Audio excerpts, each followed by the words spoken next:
So Jennifer, tell us about, you obviously have a lot on your plate project-wise, so tell us about the big Amazon project and maybe a little bit about Turnberry Ocean as well, and any other kind of current projects you have in the pipeline. Okay, so I had the honor of representing the Carrie Meek Foundation. Carrie Meek has done wonderful things for South Florida, for her district, and they had a huge 124-acre land lease down at Opa-locka Airport, and we were able to go out, put RFP out, get a joint venture partner, and put the joint venture together, and now we're leasing that land and going to be building, Amazon will be building an 880,000 square foot distribution center in South Florida. So that's one of the first big distribution centers like that. It'll be robotics, it's going to be state of the art. So that's very, very exciting. I wrote the condominium documents for Turnberry Ocean Club, and that's doing well. They're, you know, in the middle of their pre-sales, and that's always fun to see a project come to fruition like that.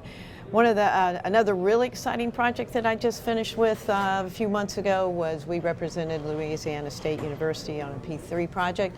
It was a $240 million project where they built 6 student housing facilities with a 40,000 square feet of retail. So Is that unusual to have a P3 project for that kind of a use? More and more schools are starting to use the P3 model for their housing because it works. It's like a toll road. You've got an income stream. And a P3 is very successful if you have that income stream, but you need to go out to the private market for the efficiencies of this construction, getting it done quickly. So it works really well in that market.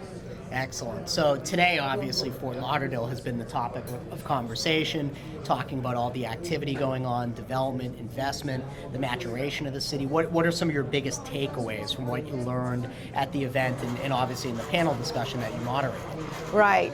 Well, it confirmed what I was concerned about, that the cost of housing for the young workforce, for the young professionals, and even, you know, what I'm going to call affordable workforce housing, it has been a problem and it continues to be. The new product, there's a lot of new product coming into Fort Lauderdale. There's a lot of apartment buildings, which is great. As we heard today, it's been a South Florida problem all along. The land is very expensive. The cost of construction is expensive. So the luxury market is a huge market. It sells fast, it goes well. So that's where a lot of the new product is going. And I think one of the things as leaders of this community is we're going to have to figure out a way to get nice workforce housing. And part of that's going to help too, because you get, I mean, Brickell's a perfect example. You started with, you know, those high rises that kept getting more and more densely populated. They had to build less parking garage, and all of a sudden that is a full walking community. If you know, downtown working, downtown living, and that's what you need to get affordable housing going. I've seen kind of a microcosm of that with Flagler Village. It feels very reminiscent of Brickell 2009, 2010, 2011, where you have this brand new product, brand new apartment product, and you're building the critical mass, but obviously not at the scale of the Brickell. So. Right, and one of the things that we have that downtown Miami didn't have is grocery stores.